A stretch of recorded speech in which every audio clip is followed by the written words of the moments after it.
It's great to be here. I will talk about the potential of AI. Tassos just told you a lot about what's possible with AlphaFold, and AlphaFold is really what makes structural biology aware of artificial intelligence. But what is really the great challenge? I mean, of course, every one of you possibly has their own, like, that is what structural biology should be doing in the next 20 years. But for me, it's enabling a holistic approach to structural biology. That means, in the case of crystallography, that we do an experiment and we build a model and we get answers, and then we combine answers, ideally from different labs, and we get an application. So for this part, and it doesn't matter whether we are talking cryo-EM or NMR, we need optimal experimental data. That's the first step in this mission. The second is we need to get better models, and I actually have some slides about this, because I'm not sure everyone is aware of the shortcomings of our current models. And then this part, we want AI-aided human combination and evaluation. We want to be able to not only use like our two structures that we determine in our lab, we want to use all the knowledge there is for this problem. How can we get there? And can AI help us doing that? And what do we actually mean by artificial intelligence? It's a kind of umbrella term these days. It's mainly slapped on gram applications and articles for a high impact factor. But usually when we talk about artificial intelligence and structural biology, what we really mean is machine learning. Machine learning is when a pattern is recognized. It's not an intelligence, it's not like a human. You can have a chat with ChatGPT, but trust me, it's not a human, it's not real intelligence yet. This is something else and was used to be called artificial intelligence, but now it's an umbrella term. The next term I would like to clear up is neural networks. Neural networks means so-called models, artificial intelligence algorithms, that are using nodes that are designed after neurons. So that's neural networks for you. And then big data analytics. We've been doing this for a long time. If you think about Ken Drew at the MRC LNB with the ADSEC analyzing thousands of reflections, that was already big data analytics. So as structural biology, we're in a unique position to do this. And we've been doing it for a long time, but today big data analytics also often means only AI, which I think is a little bit a pity because statistics can really help.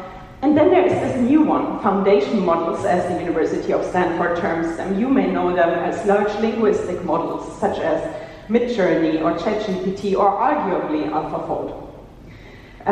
These models are able to answer questions they were not explicitly trained to answer.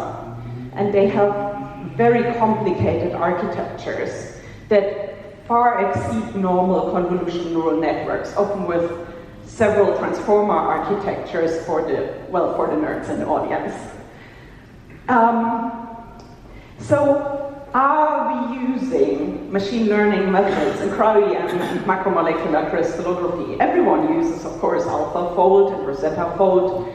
But let me tell you, we've been using them for a long time. For example, for tasks such as particle picking, clustering methods are very old. Then we have support vector machines, also been around for some 20, 30 years now. Bayesian machine learning is a thing. And you can see there are a lot of tasks have been done with them.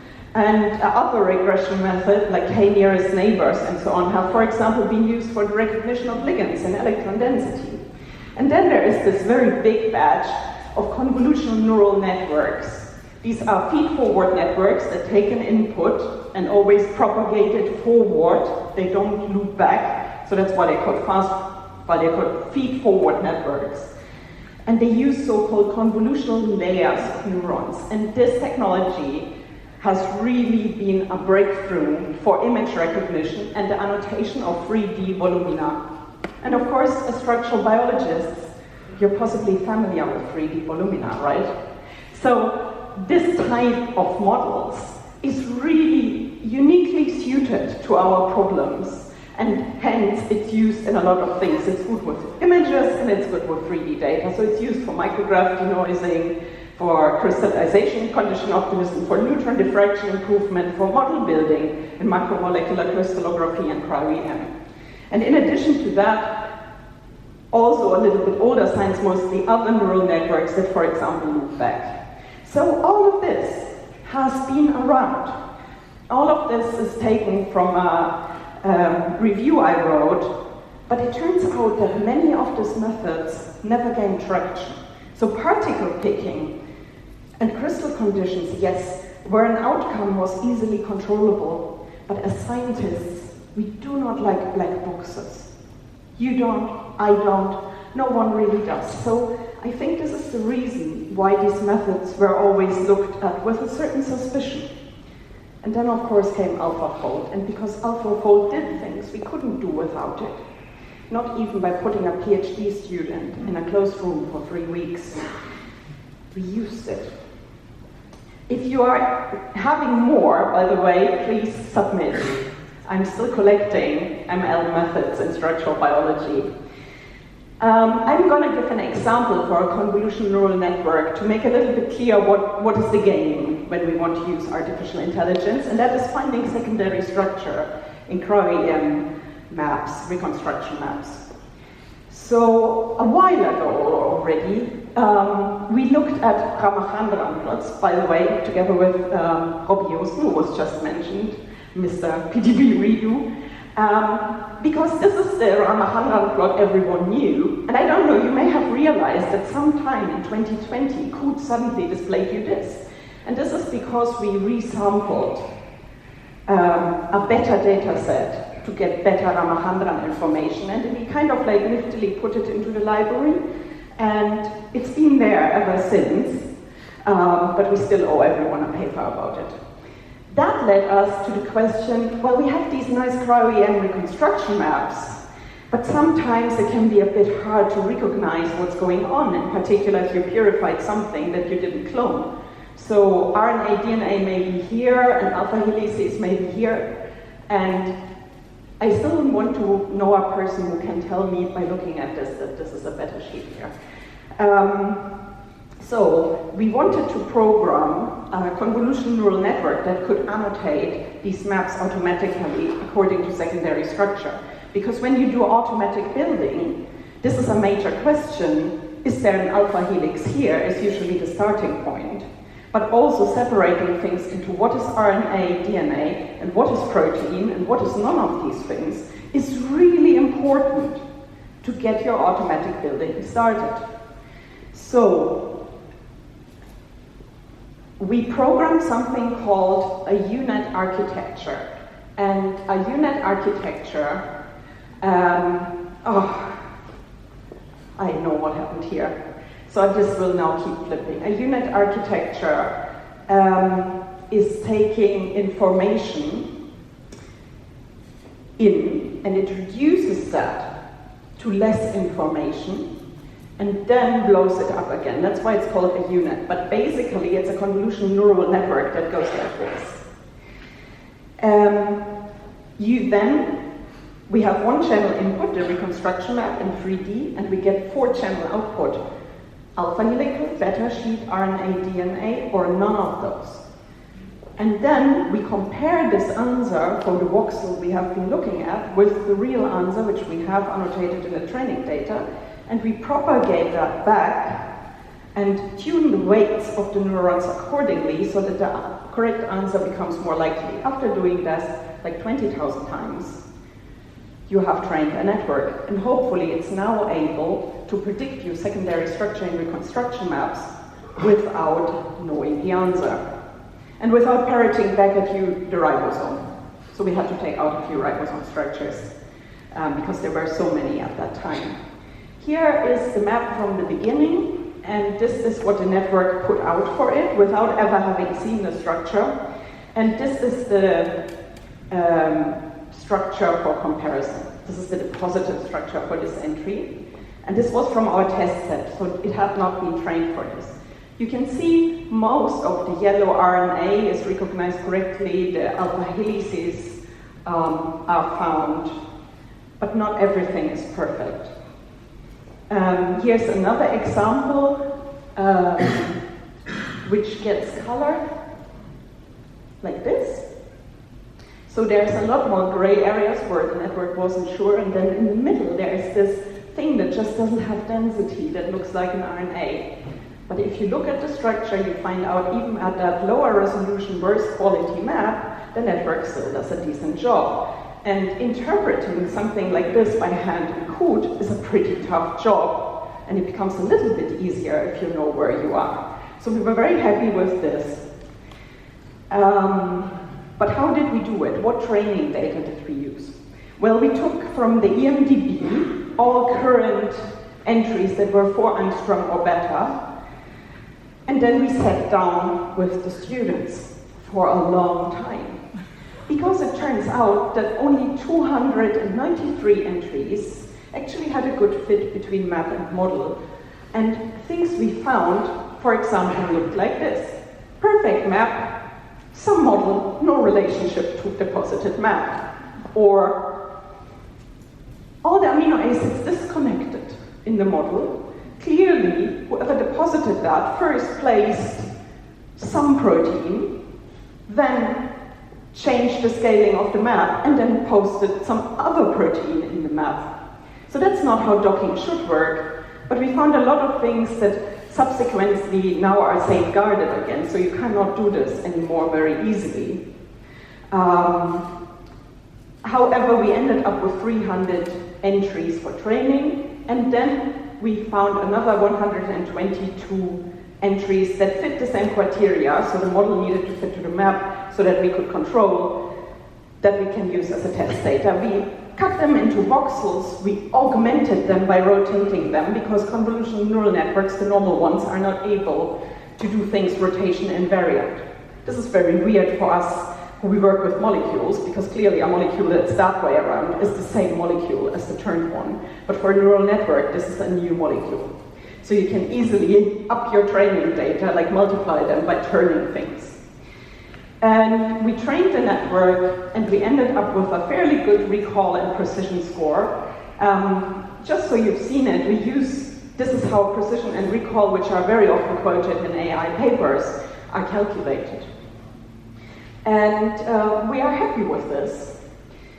And we think it needs to be trained again to recognize more structural elements, in particular polyprotein type 2 helices, but also hairpins and other features that we found were often mislabeled or are very common and easy to train for. And we think we can retrain it to work at lower resolution. And we don't know if it's going to be useful, but we could theoretically also retrain it to work with crystallographic maps. But those are usually so good resolution that you don't need to know which secondary structure goes where. It is good for large complexes, RNA and unknown domains. And it can be used for automatic building, and we've teamed up with several groups to do this, both from Phoenix and CCP4. So what does that tell us about neural networks? Good training data and annotation are essential, and they're not easy to come by. If you cannot find the right training data, you can forget about training any neural network. Input data are reduced within the network. That means that it's a way of parameterizing the problem with a view to the answer. Because a pattern is recognized. Yeah? In our case, is this an alpha helix? Somehow the network managed to make this on a few data points. The problem is we don't understand how. We just know the network can do it, but how did it do it? This pattern that is recognized corresponds to an answer and is then optimized. And this is how a neural network works, right? So whenever you have a question in your science where you think you have a lot of well-annotated training data, like micrograph particle picking, you can train a neural network to do it. Next is an example for big data analytics. So this is several machine learning methods and diffraction data quality. And I'm sorry, I would have liked to show you some nice pictures of large complexes, for example, from NSP3 or some fungal proteins, but we're here to talk about artificial intelligence. So we are gonna talk about diffraction data. Diffraction data problems are much more common than generally thought. For every pathology we look at, be it twinning, beam stop shadow, ice rings, wrong processing, wrong scaling, too much background, for all of those, I can easily point you at 100 cases in the PDB or more. There is rarely an entry in the PDB where, after looking very carefully, you cannot find problems in the processing. And it's not the fault of the structural biologists, it's because it's a difficult process. And we have automated it, all right? You all go to Beamline and you automatically process. And in 90% of our cases, that's what people use. But in order to do the automation correctly, you need good indicators for pathology. And this is what Auspex is all about. It's a project for pathology indicators and diagnostics. And an example for this is ice rings. So ice rings were thought to be a solved problem, right? You slap some glycerol, do some cryoprotection, it will be good. Your Pilatus detector is not going to show you any ice rings, ever. They're still there, though, because it's just fine slicing on a Pilatus. And we did a convolutional neural network to recognize this. So this is a plot of the intensity versus the resolution, and the ice rings are very clearly visible. Alas, not in the Wilson plot. The Wilson plot is too much taking the mean, and you cannot see them there. You need to plot every reflection as an individual point, and the problem becomes really, really easy to see even visually. So after we could see that visually, and we had annotated a lot of data sets, we trained a neural network, and that neural network used these images of the ice ring that were squeezed to fit in an 80 by 80 pixel box, and that's what the network interprets. Sounds weird, is weird. Scientifically, I would have liked to run the whole thing against the MTZ file, but pictures is what the network really performed best on. And we also use something called sensitivity plots, which basically looks what the network has learned, and it tells us which pixels are the most important for the answer. So for this ice ring, the lighter pixels are the ones that were most important. Overall test and training data, this is the answer. So the network mainly looks at the bottom, left and right, and it really does not look into the corners to identify an ice ring. That can help me, as a statistician, to understand how I should design a statistical indicator. So I may be able to forego the network entirely and go back to, well, a nice statistical indicator that is easy to understand. If we had a bad training, those sensitivity plots can also help us because they look like this, and it's very clear from this nothing has been learned. So this is a case of explainable AI. This is a case where we try to understand what the network has learned to use it for our own purposes. And you may think this is, well, slightly boring, but I can tell you this is going to be part of our future, because we really don't want ChatGPT to forever do stuff without us understanding. And in the financial and medical industry, where in law cases you need to justify decisions the networks make, explainable AI is already used. So how did it work? It outperformed all other indicators, including our own. And we did a little screen of 100,000 structures, and we found out that 18.5% in the PDB are contaminated by ice rings. And it's pretty consistent over years, so that's not ideal. But no one knew the problem existed before we really looked into it. And we then teamed up with the Dials team to make a better background estimation that would get rid of ice rings. I mean, you should do proper cryoprotection, that would be the best thing. But if you have a data set, there is this in Dials, and in extreme cases, it can drop the R3 value by 5%. which is quite significant for the quality of your map and your model and helps you to better build. And I'm only gonna quickly go over this. Is recognizing this. This is again intensity versus resolution. Does anyone have an idea what that is? Is a bad beam stop mask. Someone did not mask the beam stop completely because clearly you need to do this manually.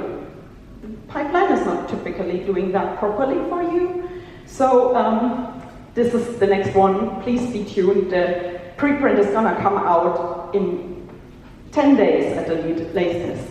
We also found a lot of more interesting pathologies that these are the ones that we can already explain. If you're interested in it, please look at the homepage. But this gives you an idea of a big data analytics project. So you need to understand your method. You need to understand your method. If you don't know what a beam stop or an ice ring is, you cannot do this. You need to understand the tools you're using, whether they're statistical or machine learning. A scientist's brain is still required. And you need the ability to deal with a large amount of data, meaning you need the GPUs and the storage capacity. So if we combine expert knowledge, machine learning, visual diagnostics, we can get a good grip on data quality. This is an absolute prerequisite for automation. Yeah, so we cannot just slap an AI on it and have it do it. We need to use our brains. And now comes the quick bit about models. Models are at the heart, yeah, right, whatever you do in structural biology, you do preparation, measurement, and then you do an atomic model to interpret what you're seeing. Without the atomic model, you're not going to get anywhere. You will not get your answers. And this is also what, for example, AlphaFold is training on. It trains on interpretations, on models. And of course, downstream applications such as structure-based drug design, molecular dynamics, all hinge on correct models. However, the model is not really fitting the data very well, as crystallography tells us. Proteins, on average, 24% R-value, which means 24% discrepancy between the observed reflection data and the F-calcs. I mean, this is not all bad data quality. I would bet at least 14% of those are things we have not understood about the fundamental nature of a protein in a crystal. And if we could understand it, we'd be able to, James Holton has shown that we'd be able to detect individual hydrogens at 1.8 angstrom resolution. If we could really minimize the R value, we could have something that would be really rational drug design. We could understand better what is going on. So this is why this is worthwhile. What are the reasons? Well, this is like the inverted, what are we missing? This is what we currently look at, it's a normal model. Yeah, water is an oxygen, and then there is some protein. But of course, the whole thing wobbles. So it has dynamics, and we are not modeling those in X-ray crystallography very well. We use B factors, and we are not modeling them very well, I would argue, in cryo-EM. NMR, of course, can be very smart about this. And then there is solvation, which actually makes the dynamics happen, and we don't have a good grasp on that anyway, yeah? We don't understand it, but we must. It must be part of our models in order to close the R-value gap, in order to get more out of our experiments, and in order to understand biology. I'll jump that for lack of time. We did an actual experiment. This is a normal map with an electron density, and in a dedicated experiment, we were able to get an electron density map that had no model bias. And this is what it looks like. You can see there is a lot going on in the solvent region, and it's not exactly weak. Some of these peaks are pretty high. And there are also waters in different positions. So if you want to discuss, come find me during tea. I'm very happy to tell you all about it. But coming back to machine learning, structural models are a key in structural biology, and it seems we miss crucial properties of biological macromolecules. We aim to find them by experiments, Can we find them by machine learning? Remember how convolutional neural networks are good at parameterizing things? The parameters we are currently using in structural biology all aim to give us atomic coordinates, X, Y, and Z. That is our common language in integrative structural biology. That is the language of the PDB file format. However, it may be that we need other parameters that we can understand. Perhaps machine learning can help us get there, because it's able to reduce things with a view to a question. Does that mean that we will need a foundation model for molecules? It would be very desirable to have it. We kind of already have AlphaFold. What if we would have a foundation model that's based on the experimental data, not on the coordinates? Would that foundation model be able to parameterize the properties that we have missed? I would really like to find that out.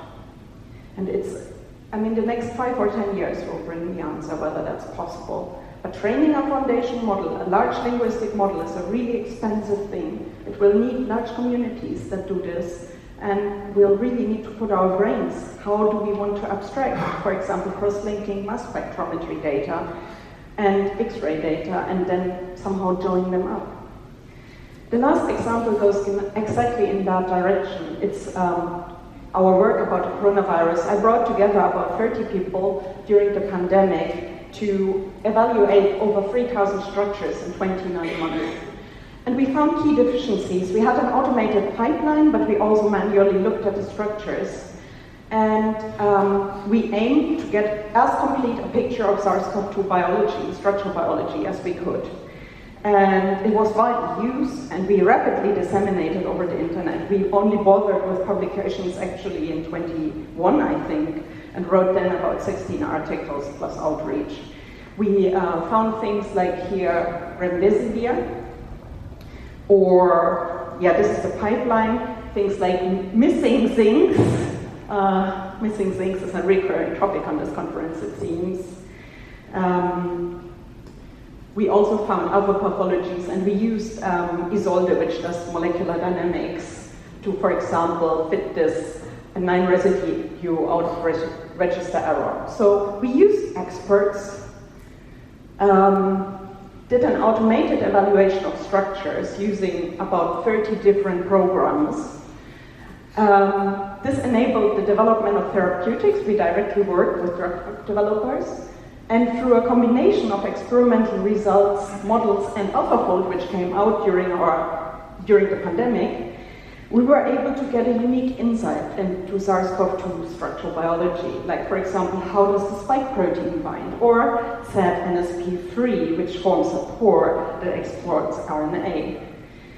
However, in order to do this, a lot of expertise, so 10 postdocs, much reading, and manual structure evaluation were required. And how far could this be automated? This is like one of the questions the pandemic left me with, because when influenza comes, and it may come, it would be nice to do this not in 2 years. What technology will we need to do this? We were able, from the combination of information, to get so much more insight. What's it gonna be? So we want to understand large complexes in motion, reactivity in enzymes, and observe across orders of magnification. Machine learning is here, and it enables structural biology already greatly.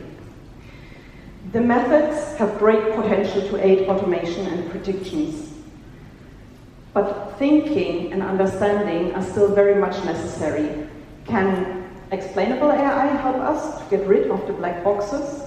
Will foundation models permit us to combine large and varied experimental data with expert knowledge and to query the resulting network?